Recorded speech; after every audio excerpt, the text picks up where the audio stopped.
Hello!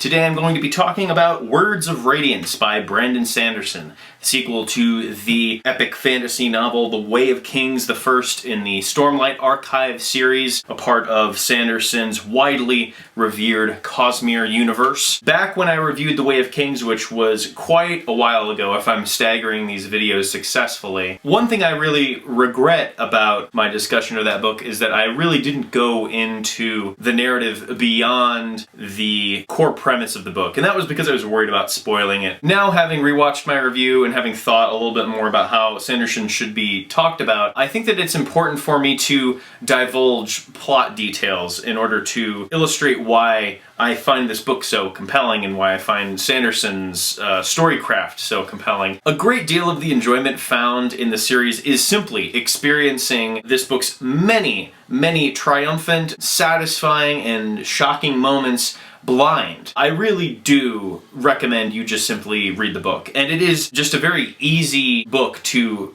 plow through very quickly. Sanderson is a writer who emphasizes story and narrative so much more than artistic form, fine-tuning the phrasing of it, fine-tuning individual words so that it's not too heady. The same thing can be said of The Way of Kings. I found this one to be even more readable than the last one, despite being slightly longer and having a lot to live up to. While so much of the book really works on a narrative level and satisfies moment to moment, there are some points where I think Sanderson almost buys into his own hype just a little too much and lets loose some writing that is maybe a little less cultivated. There's one in particular I want to cite. "Hello," a cheerful voice said in his mind. "Would you like to destroy some evil today?" You get little bits of dialogue, in particular dialogue, where maybe some of the more corny elements of Sanderson's style emerge, but I think that they are less present here than in The Way of Kings. Back in my Way of Kings review, I cited Shallon's point of view chapters in particular having this quality, and while they do still have that in this book, and there are some moments that do make me roll my eyes, there are a number of moments that actually did make me laugh. There's a really good poop joke in this book, that kind of tongue-in-cheek, smarmy way Shallon goes about interacting with people that is given a lot more psychological reinforcement. It very much feels like a defense mechanism of hers. Now when I encounter her making these little quips, I'm less irritated by them and more see it as an aspect of her character, one that isn't just trying to wink at the audience for entertainment value. There are a lot of moments where Shallon is second-guessing her attempts at banter and making light of things with other people, not sure whether they really buy into them or whether they see through her playful facade. Another thing that I want to mention before I really dive into it is that it took me far too long to finish this book, especially compared to the first novel. And that has everything to do with me being kind of dumb and taking on too many other books simultaneously. But I guess I have discovered another strength that Sanderson's work has that can be found when you're juggling other material and getting very distracted by other sexy books. These books are incredible buffer reads. There are absolutely points in the book where he's repeating information you've already read before, maybe rephrasing it in a way that is more contextually appropriate for like that given instance. There are also some moments where it's very clear that characters are expositing, having a conversation that feels casual and kind of feels like banter. He's dropping in little bits of folklore and added world detail that will become relevant later in the story, or I imagine in even future novels in the Stormlight Archive. Of the two novels that I've read so far, The Way of Kings has the most legwork to occupy its time. It has to establish so much. One of the things that Words of Radiance benefits from is having all of that build up to then create these climaxes out of. There is a climax, I feel, in each individual part, and not to mention that, but the interlude chapters that parse out those great chunks of narrative and get us a little further away from the Shattered Plains, they are stronger than the first novel. In particular, Taravangian's chapter and Lift's interlude chapter were both some of the best in the whole novel. And Lifts almost felt like it could have existed as its own fun little fantasy short story. Future Dan here. It would make sense, wouldn't it, that it could function as its own short story, because Sanderson would go on to write a little novella further fleshing out Lift's storyline, Starlight Archive 2.5. My brother, who's in the middle of this book right now and is actually kind of lapping me at the moment, he told me that the start of this is actually just the whole chapter from Words of Radiance. After that, a new story emerges, so if you are interested in checking out Edge Dancer, go in with that mindset. You might not have to read the interlude chapter, but it is pretty good. I think I'll pick it back up and go through it again. Teravangians was really interesting because not only does it draw this really compelling thought experiment, but then expands on that and ties it directly into the conspiratorial elements of the narrative that have only kind of been hinted at, particularly in Seth's chapters, who is not quite as present in this novel, but is still very compelling. But to get back to what I was saying, every single part of this novel has a very memorable climactic moment that bookends it. It's tough to say which is my favorite. It pays off things that weren't resolved in The Way of Kings. It almost feels a little bit like The Last Jedi, a movie that I otherwise really don't like. It wraps up a lot of plot elements introduced in the first work, and then leaves us wondering what is to be done after this. It feels like there's a note of finality on a good amount of things that happen in this book. Of course, there are a lot of unresolved elements and arcs that, while they do reach a peak in these climactic moments, are still going on and still feel fresh and motivated and relevant. The standout character of the first book, Kaladin, just as good, if not better in some ways, in this book, because he has more of a moral dilemma, has finally reached a point where he doesn't need to constantly dig deep to even find the will to be alive. It takes that character's vengeful qualities that would come from having endured such a hellish life and has him kind of wrestle with that against his more honorable and heroic and courageous side. Shallan, as I said earlier, has an incredible arc in this book, one that rivals Kaladin's, if not trumps it. Hers is given the most detail, the most attention, and is, I feel, most integral to just the whole structure and ultimate endpoint of the novel working. She really made a huge turnaround. The final reveal as to what happened to her mother and how that recontextualizes what happened to her father gives everything about her story this incredibly sad, tragic quality. Adolin was a character that I did enjoy in The Way of Kings. His turmoil over whether or not to believe his father or protect their honor and his father's image by going against his wishes. Adolin otherwise felt fairly static and reliable. In this novel, he gets to shine a little bit more in the action sequences, finally being able to take advantage of his training in the dueling arena. Maybe my second favorite climactic moment, where the odds are stacked against him to just a ludicrous degree. At the very end of the novel, he is given a much needed injection of intrigue and made me reconsider Adolin a little bit. He's had to play this part and be this dutiful son. He's charming and he's likable and he's nice, but that moment at the end of the book made me realize he's not necessarily as morally driven as his father is. And I think that has a lot to do with what happened to Gavilar and the guilt that Dalinar feels over that, being an agent to compel him to do the right thing. But Adolin does not have that yet. It made sense for him to do what he did, especially being the son of the Blackthorn, someone who is not averse to giving into their emotions and outbursts of rage. I thought it was going to be this conflict that would play out over many novels. It's kind of like Phasma dying in The Last Jedi. It's like, oh, that's just the end of that. Wow, that's crazy. And it's not just how that resolved, being this kind of startling burst of violence, but it's also like, well, now this character is also different as a result of that. And they're different in a way I didn't anticipate. Now, if I did have to cite a weak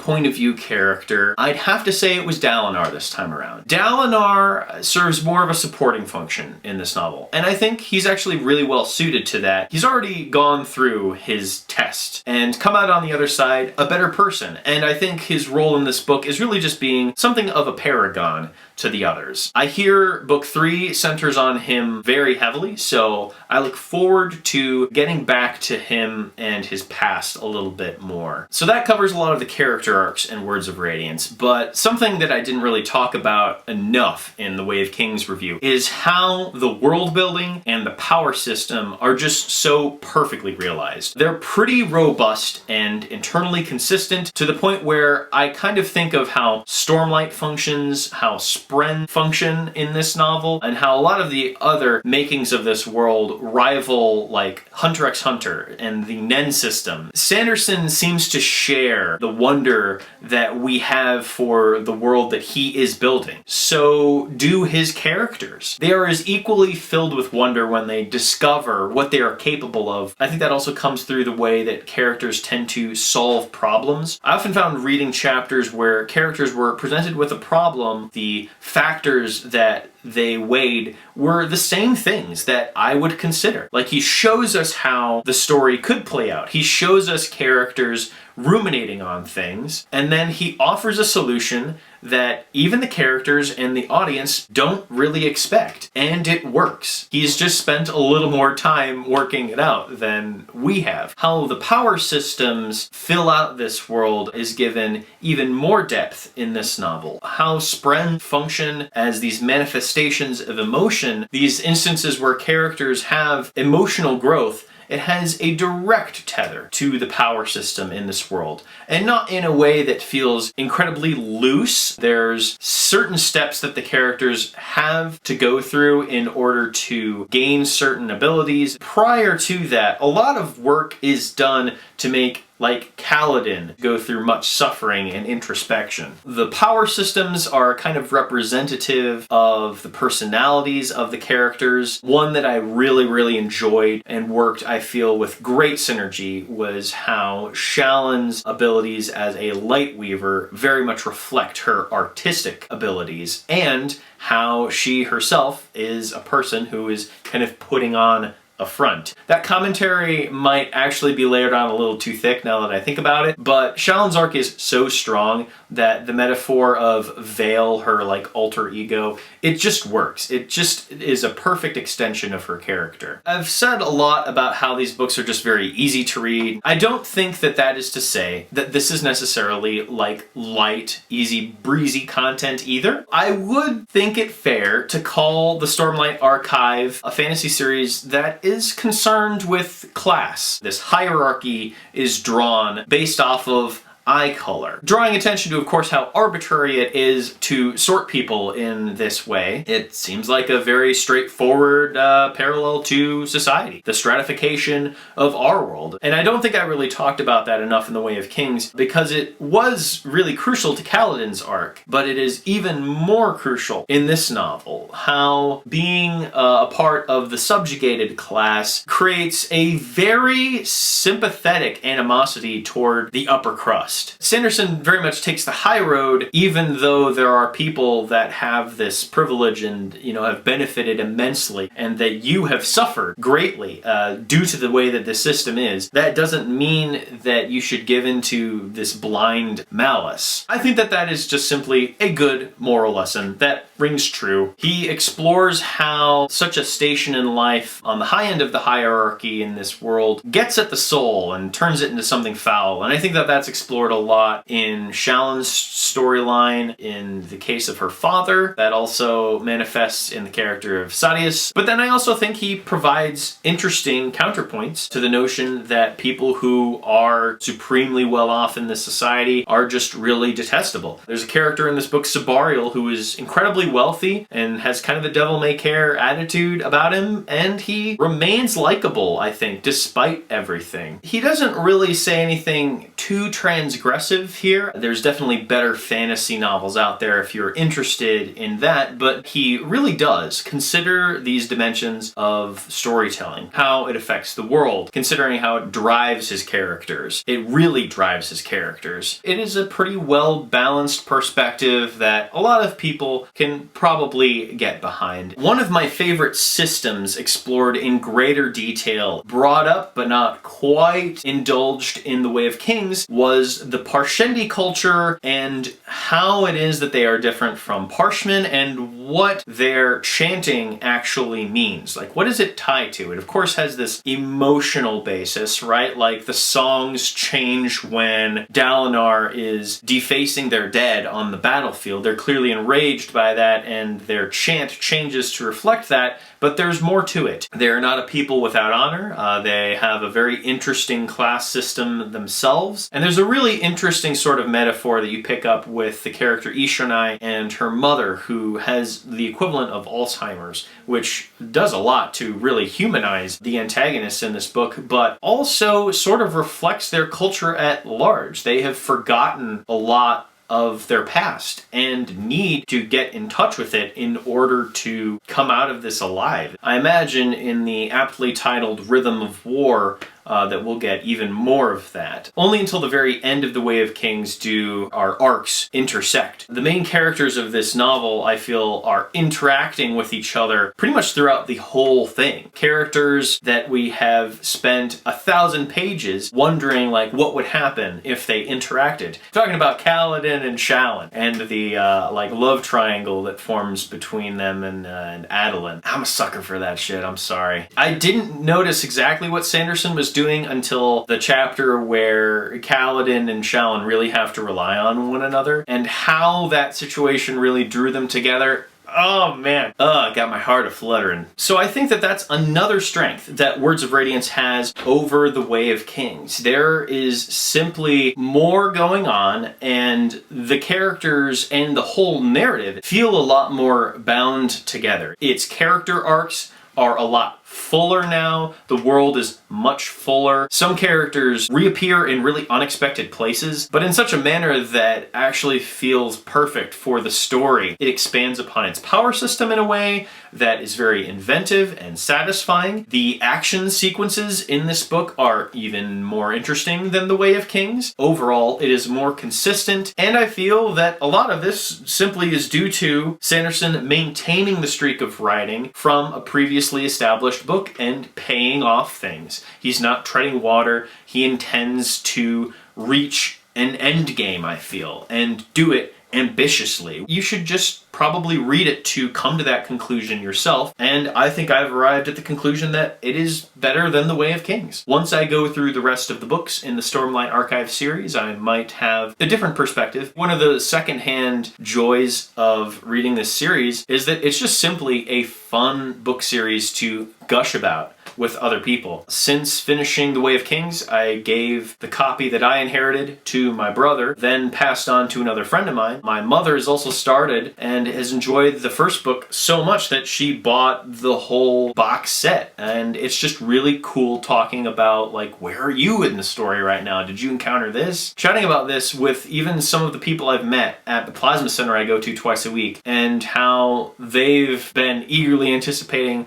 the fifth book in this series. It feels really good to be on a hype train that I think I can kind of get behind. Even how obvious it is to me that Sanderson occupies like the highest rung currently in the fantasy world and has, I think, the most respect from the most people. As much as there is, I think, social currency in putting down the big popular thing at the moment, I just really do like it, unabashedly. I would recommend you read Words of Radiance, obviously. Not perfect. There are still some of those elements that aren't as developed as others. There are still some moments where the writing is clearly less honed, but most of it is not. That example that I read out. You should absolutely invest the time to get through the first book, even if you don't feel it does everything it's hyped up to do. Once you get to Words of Radiance, I feel that a lot of its promise will finally be realized for you. That's about all I've got to say. I'll probably be back with another review of the next little novella in this series soon, but I'm also going to fill in some other Sanderson gaps. I'm actually in the middle of Tress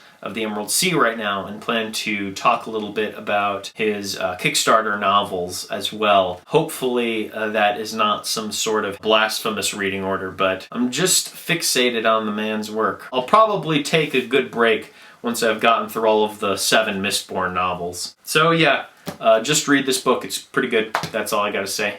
Peace.